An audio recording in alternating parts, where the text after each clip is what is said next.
Saludos, soy Juan Carlos Monedero para Telesur con la videocolumna Frente a Trump y el miedo, el derecho y la espada.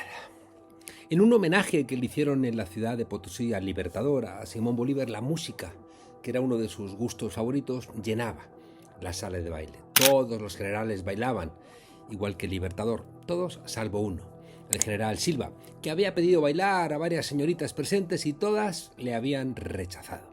La razón, pues que su piel era de otro color aceituna, dice Fermín Goñi. Era negro, y Bolívar notó el desprecio y entonces mandó parar la orquesta, exigió silencio, fue a donde el general oscuro y le pidió que bailara con él.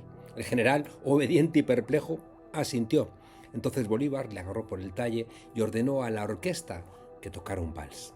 Y así empezaron a bailar el Libertador y su valiente general negro, mientras todo el mundo entonces se entendió, aplaudió y se avergonzó de lo que había pasado.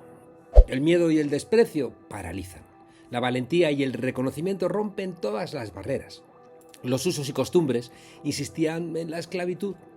Bolívar, que estaba agradecido con Haití y con los negros que hicieron posible la independencia de América Latina, entendió el nuevo rumbo de la historia y luego tendrían que venir las leyes que fueron las que abolieron la esclavitud y que fueron reconociendo poco a poco, derechos, hasta hoy.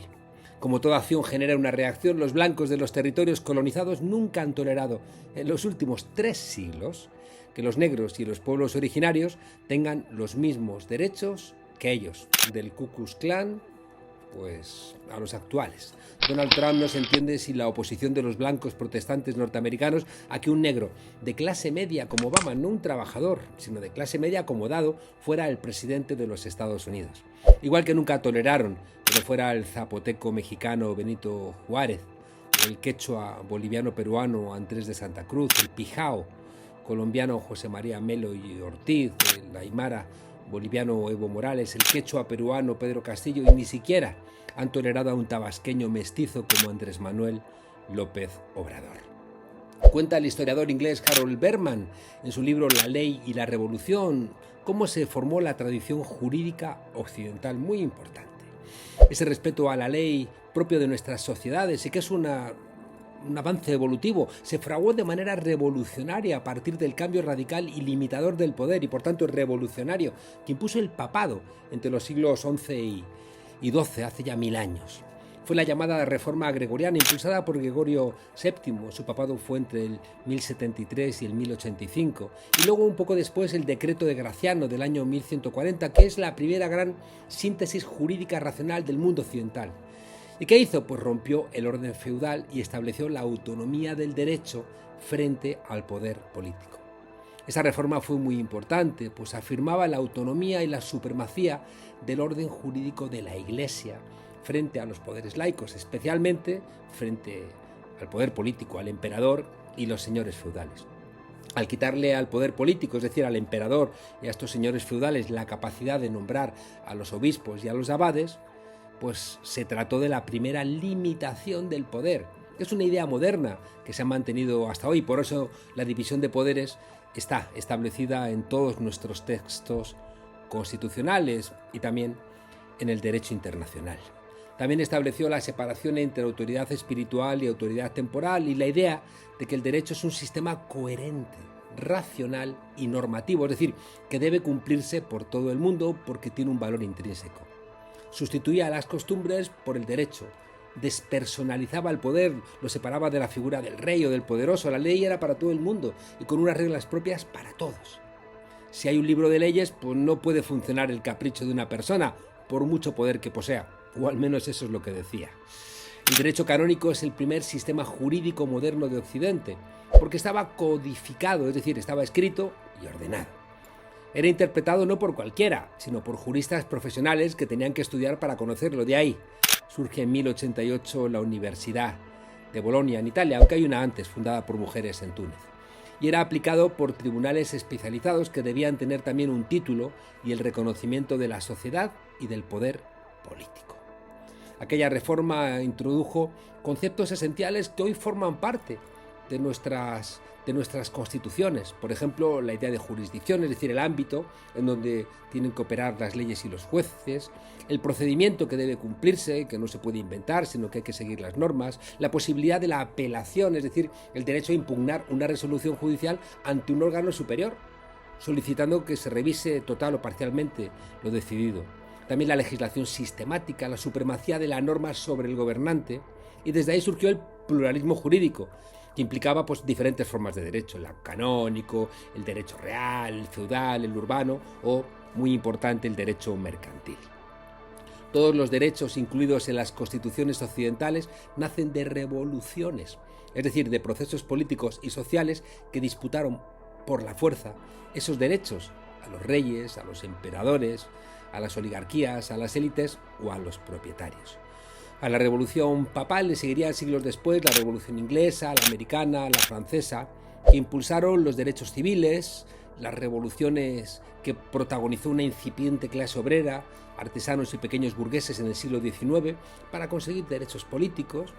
Ahí está la Comuna de París, ¿no?, como una referencia clara, y también la independencia latinoamericana como una gran gesta, o finalmente los derechos sociales que logra la clase obrera ya organizada y consciente junto a los campesinos, pues en la Revolución Mexicana de 1910, en la rusa de 1917 o en la Revolución Espartaquisa, la Spartakusbund, en la Alemania de Weimar en 1919. Todo esto es lo que está dinamitando en apenas un año el gobierno de Donald Trump en Estados Unidos y en el planeta. Si toda revolución destruye y reconstruye el derecho, pero mantiene la continuidad de la tradición, como sostiene el autor que citamos, Berman, y como ha pasado en todos los grandes cambios, como hemos dicho, desde la Revolución Papal del siglo XI a la Revolución Mexicana o la rusa, que trajeron los derechos sociales de que hoy disfrutamos en muchos lugares, pues estamos hoy entonces con Trump ante una contrarrevolución, porque se rompe todo el derecho y se sustituye no por ninguna tradición, sino por la fuerza desnuda de la guerra. Si arrasas con Gaza para hacer un resort, si robas petroleros, si robas oro, si robas aviones, si obligas por la fuerza a que te compren armas, gas, bienes o obligas a usar el dólar, si invades un país para robarle el petróleo, si sueltas a narcotraficantes y condecoras a delincuentes, si negocias con cárteles y mafiosos para repartirte con ellos el botín, ya no hay derecho y retrocedemos 10 siglos. Donald Trump está rompiendo la retórica de los propios Estados Unidos de los últimos 30 años, la que hablaba de un mundo basado en reglas, que fue una mentira, pero tenía su lógica. Esa expresión surgió en el marco de la hegemonía estadounidense tras la caída de la Unión Soviética en el 91 y tenía detrás la necesidad de legitimar el liderazgo occidental sin recurrir a lenguajes imperiales. Es en ese intento legitimador donde se desplaza el eje del equilibrio de poder a hablar de gobernanza global. Mentiras, pero legitimadoras. Esa idea de un mundo basado en reglas, donde Estados Unidos buscaba su legitimidad, por ejemplo, con la USAID, es decir, repartiendo dinero, comprando gente, y cuando usaba la fuerza buscaba alguna legitimación, pero se fue rompiendo de manera rotunda con las mentiras con las que justificaron la guerra de Irak. Fue el propio vicepresidente, Colin Powell, quien reconoció que había mentido delante de Naciones Unidas y que nunca existieron armas de destrucción masiva en Irak. Hoy, Trump puede soltar al expresidente narco-hondureño Luis Orlando Hernández y decir que va por Venezuela y Colombia porque sus presidentes, sin pruebas alguna, son acusados de traficar con cocaína. Si es que ya da todo lo mismo. Y Trump solo va a entender las cosas por la fuerza. Hoy han arrasado todo un país y asesinado a más de 700.000 personas en Palestina, según la relatora especial de Naciones Unidas para los territorios palestinos. No 70.000 ni 80.000, 700.000. El yerno de Trump y Tony Blair, uno de los que detonó la invasión de Irak, están negociando la construcción de un resort de lujo en la aniquilada Palestina. Quieren hacer lo mismo con Venezuela para quedarse con el petróleo. Acaban de robar un barco y cuando le han preguntado a Trump qué van a hacer con el petróleo, ha dicho, pues no sé, supongo que quedárnoslo. Claro, una idea adelantada de lo que pretenden hacer con Venezuela si María Corina Machado y los norteamericanos se salen con la suya. El derecho vino a acabar con la impunidad del poder de manera no violenta. El derecho sienta las bases de la reciprocidad y apuesta por la resolución pacífica de los conflictos, pero a Trump no le interesa eso. Si las normas medioambientales limitan el negocio de los empresarios amigos, si el control de las empresas tecnológicas o mediáticas frena el predominio norteamericano, si los derechos de las mujeres impiden colonizar sus cuerpos y darse sus fiestas, y por tanto Hay que acabar con el derecho medioambiental, hay que acabar con los controles empresariales, hay que acabar con el feminismo.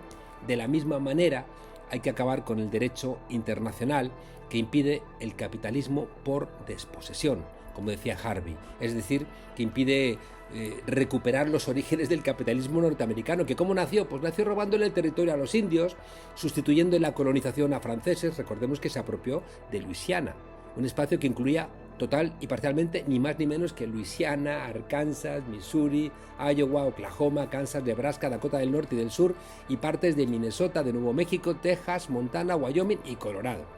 Y también ocurrió con la colonización española, quedándose con Puerto Rico, con Filipinas y con Guam. También le robó territorio a los mexicanos: California, Texas, Nuevo México, Arizona, Nevada, Utah, partes de Colorado y Wyoming. A Colombia le robaron el canal de Panamá, a cubanos el Guantánamo o a rusos Alaska.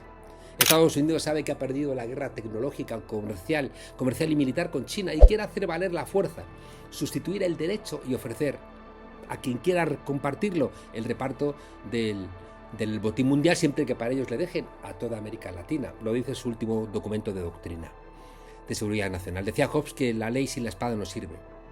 Y va siendo tiempo de que Naciones Unidas vaya pensando en un ejército que impida que Estados Unidos prenda fuego a todo el planeta. Insisto, Hobbes ya nos dijo, el Leviatán, que la ley sin la espada no sirve. Y si hay alguien que eso lo ha entendido, es Donald Trump. Entonces, ¿a qué espera?